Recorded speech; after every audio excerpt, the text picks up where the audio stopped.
Bienvenue à Blembé Aboularab.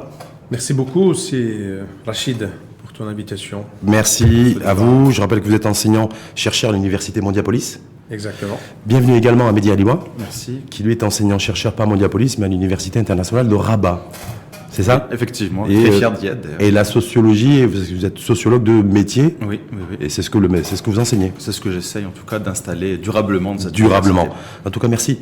Merci à tous les deux d'avoir accepté de participer à ce premier Info en face, face à face. Hein, c'est un nouveau format qui se veut renforcer la pluralité d'opinions, le tout dans le respect des convictions de tout à chacun, et en l'occurrence de tous les deux, de chacun d'entre vous. Donc au menu programme, les libertés individuelles, un débat qui redevient en tout cas d'actualité. Reste à savoir ce que vous pensez, vous, de cette notion, en tout cas de liberté individuelle, parce qu'il y a liberté collective, il y a liberté fondamentale, il y a plusieurs libertés, mais en tout cas cette question des libertés individuelles, donc état des lieux et perspective d'un sujet brûlant, sensible chez nous, mais aussi ailleurs dans d'autres pays dans le monde, et éminemment stratégique, me semble-t-il, et ça n'engage que moi. Deuxième débat, messieurs, pour ce premier face-à-face, l'info en face, le remaniement ministériel qui est annoncé. L'idée, c'est pas de vous demander qui remplacera qui, en spéculant, mais c'est de savoir un petit peu, pour vous, quel est le véritable enjeu et le déterminant de ce nouveau remaniement, nouveau visage d'un exécutif qui se doit, me semble-t-il, être porteur de projets de société.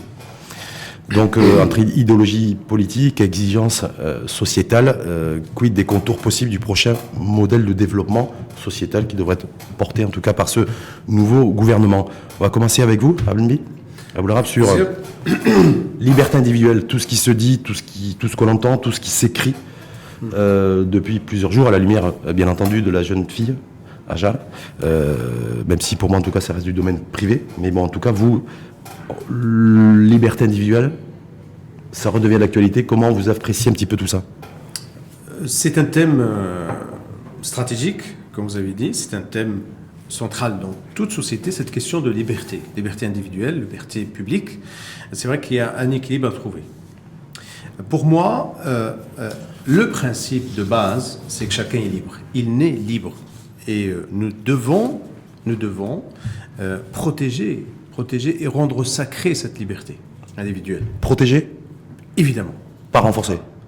Parce que les termes... Renforcer. Je pense que voilà.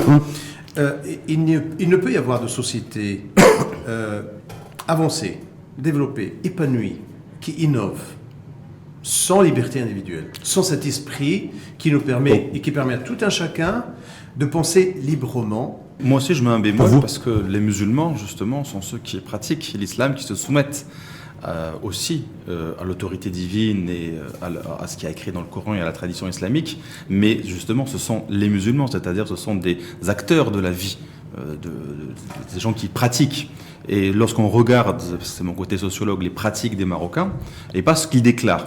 Il y a souvent une différence entre ce qu'ils disent, penser être, et ce qu'ils font réellement. Et quand on regarde, soit de manière qualitative, très précisément, ou même avec les chiffres, par exemple, que donne le HCP, on se rend compte que les Marocains, par exemple, se marient de plus en plus tard. Ce qui sous-entendrait qu'il n'y aurait pas de sexualité, puisqu'on reste sur les libertés individuelles, et ici sur l'affaire Hajar Raisouni, donc sur la question de la sexualité, ça veut dire qu'il n'y aurait pas de relation sexuelle jusqu'à l'âge à laquel ils se marient. Ce qui l'âge moyen aujourd'hui, c'est 28, 29 ans, c'est ça? Voilà, c'est dans une ville comme Casa, on est à 30 ans.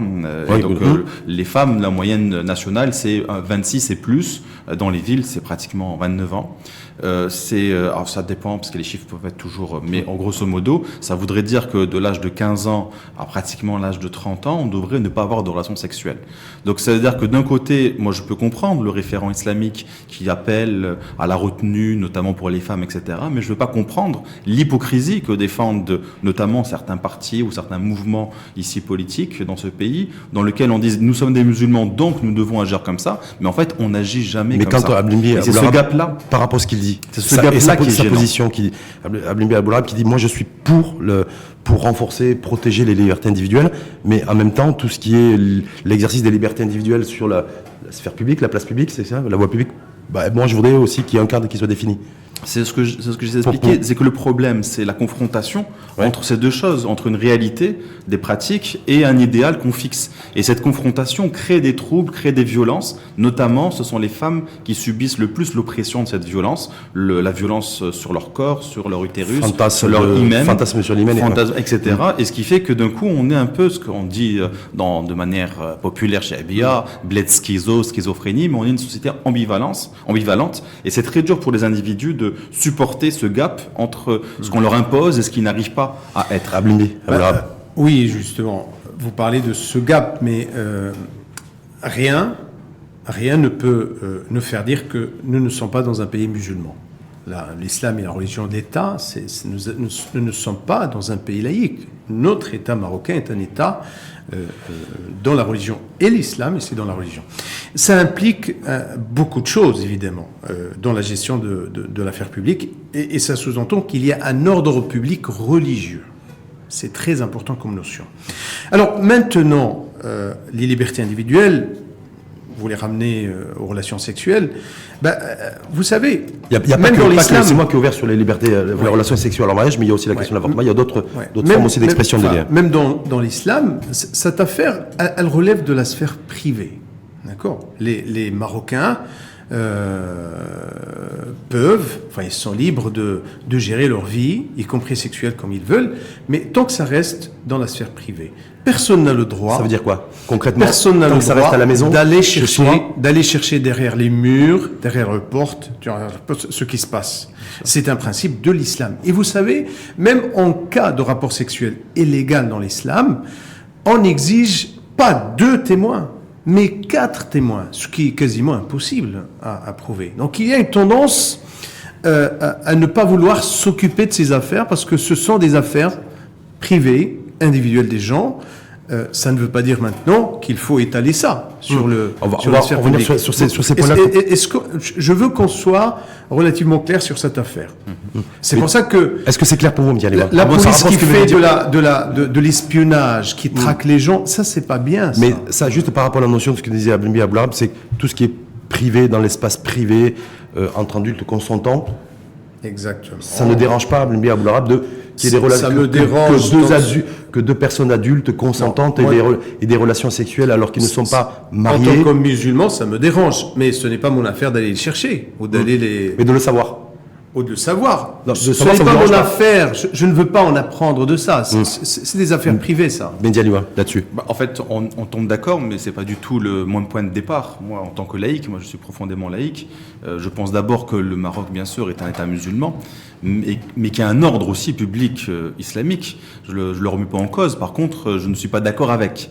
Et c'est ma liberté de pouvoir... Liberté, tout à fait. Et le Maroc ne sera pas forcément musulman de manière immuable. Et puis même la manière d'être musulman peut évoluer, peut changer, peut débattre. Par contre, évidemment, même si on part pas du moins de point départ et qu'on arrive au moins de point d'arrivée, c'est-à-dire le respect de la vie privée, évidemment entre adultes consentants, etc. Parce que moi, je ne défends pas la débauche, parce que pour moi, la débauche, ce n'est pas avoir des relations sexuelles.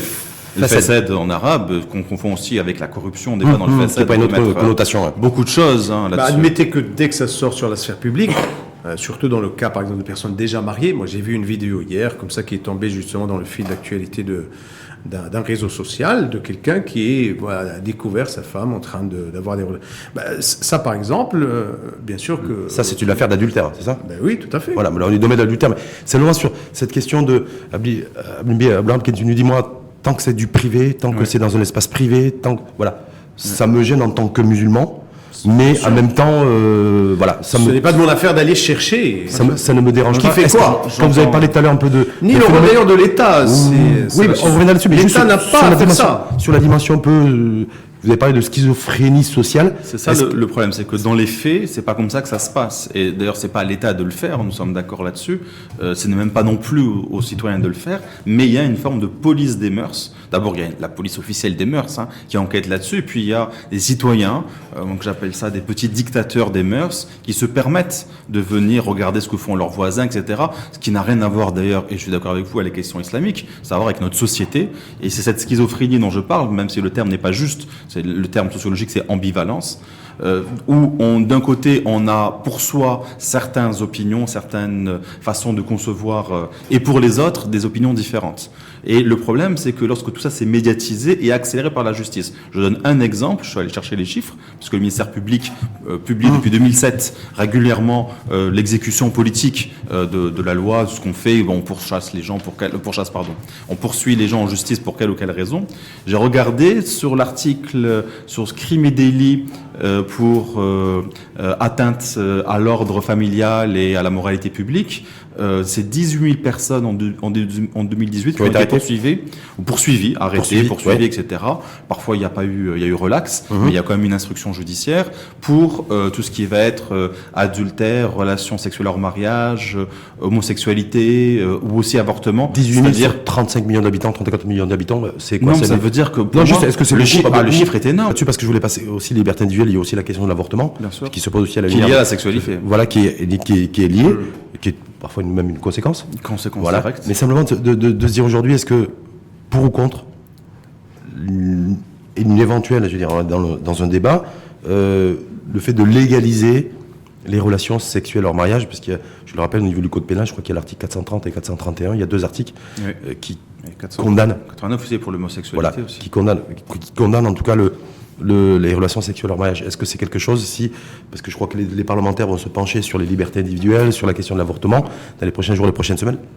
La question des relations sexuelles hors mariage, je n'en sais rien, mais est-ce que pour vous, c'est quelque chose qui est important? Pour moi, c'est une urgence, mais c'est vrai que c'est difficile de le définir comme ça et en si peu de temps, mais c'est une urgence parce que, contrairement à ce que vous expliquez, c'est que ce sont toujours les mêmes catégories sociales qui sont regardées, contrôlées, voire oppressés, c'est-à-dire que c'est pas les catégories modestes. Les catégories modestes populaires. Donc pour vous, vous êtes pour la légalisation de... Pourquoi ? Parce que je vais expliquer. Ce qui se passe, c'est que le problème, on parle de liberté. C'est quoi la liberté ? Parce que le concept est un petit peu compliqué. C'est d'abord d'avoir accès à quelque chose. C'est d'abord l'autonomie, la capacité d'être autonome et d'être autonome en tant qu'adulte. C'est un apprentissage, évidemment, mais c'est aussi avoir accès à des choses. Avoir accès à sa liberté, c'est avoir accès à ses droits fondamentaux, que ce soit l'éducation, que ce soit le droit au travail, etc. Et donc moi, je ne me fais pas de différence entre les libertés fondamentales qui sont liées, par exemple, à une revalorisation du salaire, à la liberté d'opinion, à la liberté sexuelle, à pouvoir avoir droit au logement et des logements de qualité. Pour moi, tout ça, ça va de pair. Là, une éventuelle, en tout cas en termes d'enjeu, légalisation des relations sexuelles hors mariage dans leur ensemble, au-delà des cas particuliers qu'il peut y avoir. Je pense qu'on a un bon système actuellement. Sur le principe, tout le monde est libre individuellement d'agir comme il l'entend. Maintenant, ce n'est pas aussi du ressort de l'État ni de quiconque d'aller faire de l'espionnage. Aujourd'hui, il y a un code pénal. Simplement, aujourd'hui, il y a un code pénal où il y a différents articles qui sont prévus qui condamnent les relations sexuelles hors mariage. Oui. Vous êtes pour le maintien de ces articles et ces dispositions juridiques ou pas? Exactement. Oui, je suis pour le maintien. Maintenant, ça relève de l'ordre public. Il faut pas que ça gêne les mœurs. D'accord, l'état moral, la situation morale d'un pays qui doit être non pas tourné par des relations. C'est aussi pour défendre la famille. Hein. Il faut qu'on soit conscient qu'on défende l'institution légale classique de la société. La famille selon la conception que vous avez vous de la famille. Exactement. Ou selon la conception que des Marocains ont aussi de la famille. Parce qu'on a peut-être une les deux, une conception, mais en tout cas des conceptions de la famille. Les deux, parce que les Marocains sont profondément attachés à la cellule de la famille qu'il faut protéger. Donc oui, s'il y a des relations sexuelles dans le privé, dans la sphère privée, ça c'est du ressort de la liberté individuelle et on devrait, parce que regardez, ce qui se passe malheureusement, c'est que c'est instrumentalisé. C'est ça qui n'est pas bien. En tout cas, vous êtes contre une éventuelle revisite des articles 430 et 431 entre autres du Code pénal qui condamnent les relations sexuelles hors mariage. Donc vous êtes pour le maintien de ces articles-là, exactement. alors que Mehdi Aliwa, vous êtes pour la revisite et revoir ces articles-là. Pour l'abrogation, mais je ne suis pas député, et je ne représente aucun parti politique. Mais vous, en tant qu'intellectuel, en tant qu'individu, vous êtes pour le bon sens, oui. Vous êtes du bon sens. Voilà. En tout cas, vous avez un avis opposé là-dessus. Sur l'avortement, très rapidement, Oui. sachant que cette question de l'avortement, ça touche pas que notre pays. Je prépare l'émission, c'est tous les pays, tous les continents à travers le monde. Je suis tombé sur un chiffre de 220 ou 225 millions de femmes qui n'ont pas accès aujourd'hui à des moyens de contraception dits modernes. Donc on est sur un chiffre de 225 millions à travers le monde. Chez nous, Mehdi Aliwa. Parce qu'à la lumière aussi des libertés individuelles, on est parti sur les relations sexuelles hors mariage, mais il y a aussi cette question de l'avortement, où il y a un projet de loi qui a été déposé, qui a été adopté en conseil de gouvernement de mémoire en 2016. Donc aujourd'hui, Exactement. voilà. Oui, Donc, on se demande vraiment ce que font les députés et l'exécutif et la majorité parlementaire pour faire avancer les choses, puisqu'en plus ça a été donné par Sa Majesté, par le chef de l'État. Et tous les jours, la MONAC nous dit 600 avortements clandestins. Donc à un moment donné, il va falloir qu'il y ait un principe de réalité, que l'idéologie ou que le bon sens, enfin pas le bon sens pardon, mais que la pensée islamique et l'idéologie politique soient en accord avec la réalité de la société. Or moi ce que je dénonce, c'est ce gap-là. Aminbi, sur la question de l'avortement, et puis là, aussi par rapport à tout ce que vient de développer Mehdi Aliwa. Ouais. Alors sur la question de l'avortement, c'est une question, comme vous avez dit, qui est internationale. Et on est parfois surpris de voir des positions très fermes sur ces questions-là. Chez un Trump, par exemple, qui est contre l'avortement. Ah oui, farouchement opposé à l'IVG. Farouchement, exactement. Il y a différents États d'ailleurs aux États-Unis Oui, où exactement. Où l'extrême droite en l'IVG France, est interdite. ou un monsieur Bolsonaro au Brésil qui s'est fait élire sur la base de positions très conservatrices. Aujourd'hui, ce qui se passe en Tunisie avec le candidat en tête est assez intéressant à voir. C'est que voilà, c'est un candidat qui a des positions très fermes, très conservatrices. Il est contre l'égalité relative à la question de l'héritage. Il est contre l'avortement. Donc c'est une question. Ça l'était en tant que candidat. Une fois que président, peut-être que les choses vont évoluer. En Parce tout qu'on cas, on a vu des hommes politiques aussi avoir des points de vue c'est différents. engagé raison. C'est ce qu'il a. Donc c'est une question qu'il ne faut pas ramener à une problématique maroco-marocaine ou même musulmane. Ça touche tous les continents, Ça relève intercontinentaux. Donc vous savez pourquoi? Parce que il s'agit du droit à la vie également. Un fœtus, c'est un être qui est c'est vrai, le fœtus de sa maman, mais à partir d'un certain nombre de semaines, dans le cœur commence à battre, qui est une question éthique majeure qu'on ne peut pas franchir comme ça avec facilité. Et ça transcende toutes les religions, ça aussi. C'est un rapport à l'être toutes humain. les religions, exactement. C'est pour ça que suite à la commission qui a été constituée à l'initiative royale en 2015, le Maroc a avancé sur cette question pour élargir les cas et le spectre des situations sur lesquelles on peut admettre de recourir à l'IVG. Et vous, à savoir viol, inceste, par exemple. Est-ce que viol, vous êtes inceste, pour l'avortement si, en cas de viol et d'inceste? Aujourd'hui, c'est acté. Oui. Il y a un consensus. Moi, je suis vous, en tant qu'individu, en tant que penseur, en tant qu'intellectuel, est-ce que vous Oui, êtes pour? tout à fait. Parce qu'en cas d'inceste, c'est vrai que c'est. Mais il faut aussi le faire très tôt, ce genre de choses. Et en cas de malformation du fœtus? En cas de malformation. Vous êtes pour aussi? Je suis pour. À partir du moment où on fait ça très tôt, parce que éthiquement, sincèrement, moi, j'ai du mal à faire cet acte. Vous savez comment c'est fait l'IVG? En fait, on sort le bébé, on le découpe. C'est une sauvagerie incroyable. Pas forcément. C'est ce qui se passe, cher médicamenteux, ça peut... Par rapport à ce que vient développer Aboularab sur tout son argumentaire. On fait stopper de battre un cœur par tous les moyens. C'est une sauvagerie incroyable. C'est ça aussi qui dérange. Par rapport à ce que vient de développer Aboularab, l'avortement, c'est avant tout déjà quelque chose de sensible, de brûlant, d'éthique, de droit à la vie, et que donc voilà. Totalement, et c'est pour ça qu'on a commencé par d'abord le commencement. Qu'est-ce qui amène à tomber enceinte? Évidemment, c'est les relations sexuelles. Et donc tant qu'on aura une hypocrisie sur les relations sexuelles et qu'on n'arrivera pas à avoir plus d'éducation sexuelle, des gens qui peuvent plus librement choisir le contraceptif, etc., on aura autant d'avortements clandestins. Mais après, Oui. j'arrive sur l'avortement. Je voulais juste préciser simplement Oui. que cette question de l'avortement et du rapport à la vie, au droit à la vie et autres, dans tous ces pays, y compris la première puissance économique, démocratique au monde, à savoir les États-Unis, la question des relations sexuelles en mariage est réglée. Ils sont sur l'avortement, il n'y a aucune opposition à l'avortement. Il y a, sur les questions sexuelles en Oui, mariage, non. ils n'ont pas ce question. Oui, Oui, enfin, non. Oui, non, c'est un peu compliqué. Ça dépend les États. L'adultère oui, est interdit. non, je ne parle pas d'adultère, c'est-à-dire deux adultes consentants, un homme et une Parce femme qu'on qui ont des peut relations. pousser la Aux logique, États-Unis, parce que c'est pas la France ou oui, c'est l'Angleterre, Rachid. la Grande-Bretagne. Aux États-Unis, On il y a peut pousser la certaines logique qui relations dit sexuelles qui sont interdites. qu'un acte sexuel entre deux adultes consentants, même s'ils sont mariés, ça ne pose aucun problème. Mais ça pose un problème. Parce que cette notion de liberté, il faut être cohérent. Si on l'accepte et si on la considère comme étant la base qui justifie tout ce qu'on peut faire en tant qu'individu, il faut la pousser jusqu'à son paroxysme, et dire justement, oui, je suis marié, mais je fais ce que je veux. Je rentre avec un partenaire à la maison. Hein. On pousse la logique jusqu'à sa contradiction. Ça, on appelle ça en économie, je crois, le raisonnement par l'absurde. C'est ça. C'est ça.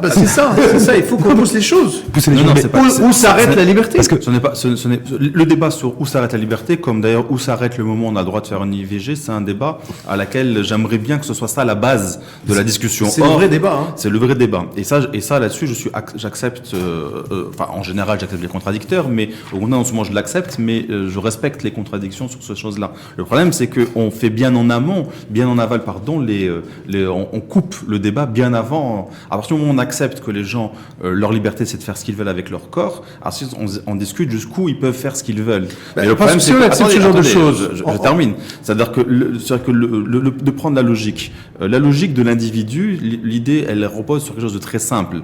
C'est que un individu ne peut pas faire des choix qui vont aller à l'encontre de ses propres principes. Et lorsqu'il les fait, c'est là où il y a l'ordre public, ou c'est là où il y a la société qui lui rappelle qu'il se contredit. Je m'explique très simplement. Si on veut être libre, si on veut en tout cas être accepté dans son individualité, on ne peut pas imposer aux autres ce qu'on ne s'imposera pas à soi-même.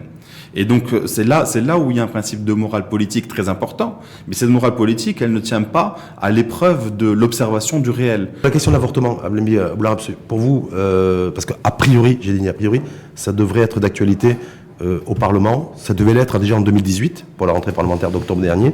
Ça devrait l'être cette fois-ci, vu tout ce qui se passe aujourd'hui et le débat aujourd'hui autour des libertés individuelles. Qu'est-ce que vous en pensez, vous? Moi, je pense que la formule qui a été retenue est une formule équilibrée, qui prend en considération des situations d'extrême, je dirais, d'extrême situation, d'extrême...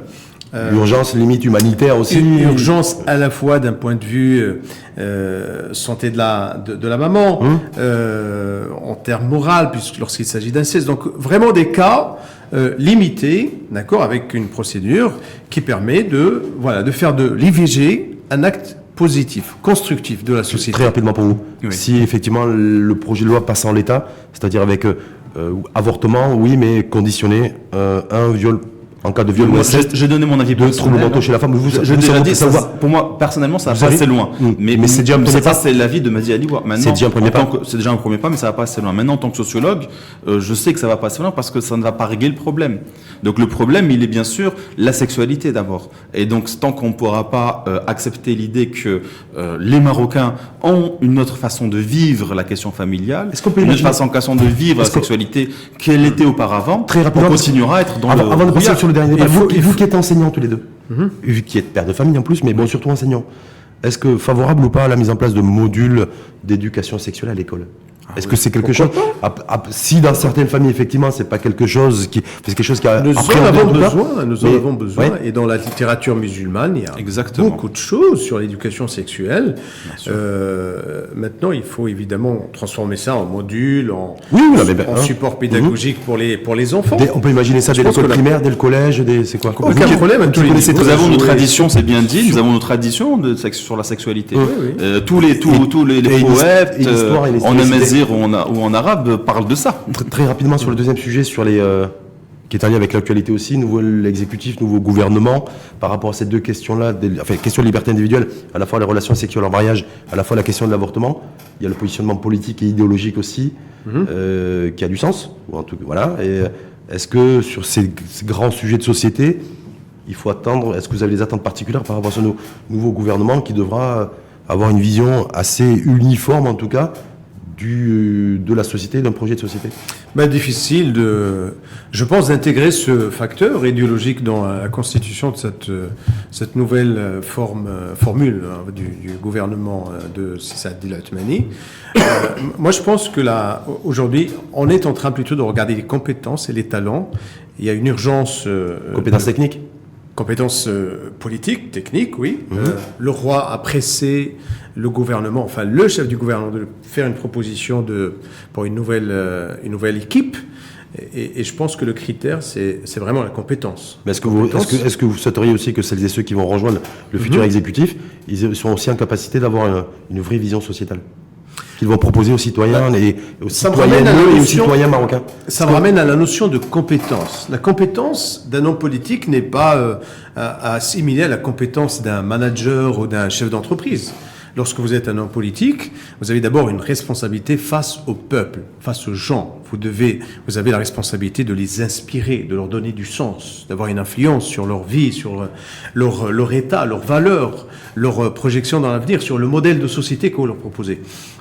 À côté de ça, évidemment, il y a la capacité à gérer les affaires, à gérer l'État, résoudre les problématiques. Mais sur le terrain sociétal, là, dans le cadre du nouveau modèle de développement d'ailleurs. Difficile. Est-ce qu'il va falloir avoir des hommes et des femmes qui portent un projet? Parce que la tendance aujourd'hui est à faire appel à des technocrates. Et les technocrates, on sait leur nature première, c'est de grands managers, de grands techniciens, mais à côté de ça, d'abord, ils sont inconnus du grand public, parce que le grand public fait confiance à des gens qu'il connaît. Il y a un terme de sensibilité sociale et sociétale. Voilà, est-ce que vous souhaiteriez, vous, l'un et l'autre, je vais interroger tout de suite derrière Mehdi Ailloua, sur le fait que dans ce personnel politique nouveau, technocrate, politique, peu importe, il y ait des personnes qui ont une vraie vision et une vision partagée de la société. Ce que nous n'avons jamais eu, ce qui explique d'ailleurs le silence de quasiment tous les partis politiques sur la question des libertés individuelles, des relations sexuelles en mariage et de l'avortement aujourd'hui. Nous, il y a le PPS qui est... en dehors du PPS. Et le SFP, je pense que le gouvernement est équilibré en termes de sensibilité. D'ailleurs, c'est ça qui fait un peu... jaser beaucoup dedans et surtout à part le PPS sur l'alliance PJD. Oui, mais à part le PPS aujourd'hui qui a sorti un communiqué qui est clair sur son positionnement à la lumière de ce qu'ils aient eu pour cette jeune fille Hajar et sur la question des libertés individuelles, l'avortement et relations. C'est le seul. Oui. C'est le seul parti. Donc je me dis, dans la perspective d'un nouvel exécutif, Mehdi Ailloua, est-ce que vous souhaiteriez, vous, voir pas que des super méga technocrates managers ou des hommes politiques qu'on ne connaît pas et qui émaneraient des formations politiques, mais d'avoir des hommes et des femmes aux responsabilités qui ont une vraie vision et un vrai discours sociétal. En tant que citoyen, je le souhaite de tout mon cœur et je souhaite que ce soit des gens qui soient issus effectivement de la volonté populaire, des urnes, qui soient issus de la société marocaine et de tous les milieux sociaux et de tout le royaume du Maroc et de toutes les régions. C'est ce que je souhaiterais. C'est-à-dire qu'ils vous disent les yeux dans les yeux, moi je suis pour ou contre les relations sexuelles en mariage. Exactement. Je suis pour ou contre l'avortement, la légalité ou l'illégalité de l'IVG. Exactement. Et surtout, sauf qu'en tant que sociologue, ou même en tant que citoyen d'ailleurs, quand je regarde les programmes, je me rends compte que ça ne fonctionnera pas, parce que deux choses déjà. Premièrement, aucun, et même le PPS, ne font même si le PPS a fait quand même un vrai effort, ne font le lien entre injustice sociale et liberté individuelle. Les gens pensent que c'est juste une question d'individualisme. Et comme si l'individualisme c'était mal. Or, c'est devenu le modèle de société du Maroc. On peut essayer de le changer, mais on n'y arrivera pas. Dans d'autres pays, c'est comme ça. Et ça va aller de plus en plus là-dessus. Et la deuxième chose, c'est qu'en plus de cela, il y a une forme d'incompétence intellectuelle dans beaucoup de partis politiques marocains qui n'ont pas réussi à faire leur refonte. Ils sont pas passés dans le 21e siècle. Donc même s'ils font des efforts, et je mets la faute sur tout le monde, même des partis pour qui je vote, même s'ils ont fait des efforts, on est très loin du compte. Et quand on regarde, on peut souhaiter aussi un bon saut qualitatif avec ce changement avec ce remaniement ministériel. Pour rappel, le PJD est très clair sur ses positions. Le PJD est très clair et donc ses ministres, ses députés, ses cadres, ils ont un positionnement très conservateur, en conformité avec le référentiel musulman qui encadre... Et en conformité avec la réalité sociale des Marocaines et des Marocains. Écoutez, un homme Selon politique ne doit pas regarder, comme fait un sociologue, la réalité telle qu'elle est. Et il a de l'ambition pour cette réalité, il a envie de la changer vers le meilleur. Nous avons cette ambition et nous sommes prétentieux. Nous considérons qu'avec un travail d'éducation, de pédagogie, d'encadrement, on peut améliorer toutes ces pratiques et pousser la société dans sa totalité vers un meilleur modèle de vie et d'organisation humaine.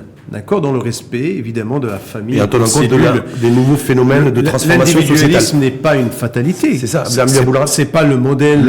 Le PJD, comme vous avez fait référence au PJD, peut-être partie que vous connaissez très bien, voilà. Donc prêt aussi à s'adapter à l'évolution sociale et sociétale. On est obligé de s'adapter. Il dit l'inverse. Il dit l'inverse, c'est pour ça. On est obligé de s'adapter. On est obligé de s'adapter. Donc c'est un parti qui est prêt à s'adapter. Mais s'adapter ne veut pas dire que dans un seul sens. S'adapter, c'est aussi être proactif, prendre des mesures, être innovateur. Vous savez, en Turquie, par exemple, vous parliez tout à l'heure de l'industrie du porno. Eh bien, il est totalement impossible en Turquie de se connecter à un site porno parce que c'est interdit. Voilà. C'est aussi simple. Ça, c'est pour la protection, pour la protection des mineurs. Ça, je sais que beaucoup de pays, dont la Turquie, c'est au nom de la protection des mineurs, en fait. Est-ce qu'on peut pas le faire au Maroc, ça? On peut le faire. Pour protéger les mineurs ou pour protéger la morale? Pour protéger tout le monde. Parce que pour protéger, y compris la femme, qui est un objet, et je pense que Simadi l'a exprimé, c'est un abaissement incroyable de tout le monde. Je pense que par une mesure très simple, il nous reste une minute pile. On coupe le câble et c'est bon. Quand j'ai dit, est-ce que pour reprendre les propos un petit peu d'Abdoumbi, voilà, sur le PJD pourquoi le PJD? Parce que c'est le parti qui est aux responsabilités. Sadio Natmeni, chef du parti PJD, qui restera, quoi qu'il en soit, chef de gouvernement dans la nouvelle architecture, mais qui dit, le parti est prêt à s'aligner un petit peu aux évolutions, sociales. C'est pas exactement ce qui a été dit. Ce qui a été dit, c'est on a de l'ambition, on veut changer vers le meilleur. Oui. Moi, je ne juge pas que les pratiques actuelles sont toutes forcément mauvaises, notamment celles qui sont liées à l'individualisme. Ce que j'ai d'expliquer, c'est qu'au contraire, l'évolution vers la liberté, c'est une évolution vers plus d'individualisme. La question, c'est comment on l'encadre, jusqu'où l'individualisme va aller. Est-ce que ça va détruire les solidarités communes? Ça va les déconstruire certainement. Et donc il faut en réinventer des nouvelles. Et dans les réinventer des nouvelles, toutes les solidarités qu'on pourrait réinventer, qui sont des solidarités de justice sociale, peut-être on peut appeler ça aussi un modèle de développement, en fait c'est des solidarités qui vont favoriser l'émergence de l'individualisme, mais avec un parapluie qui le protège.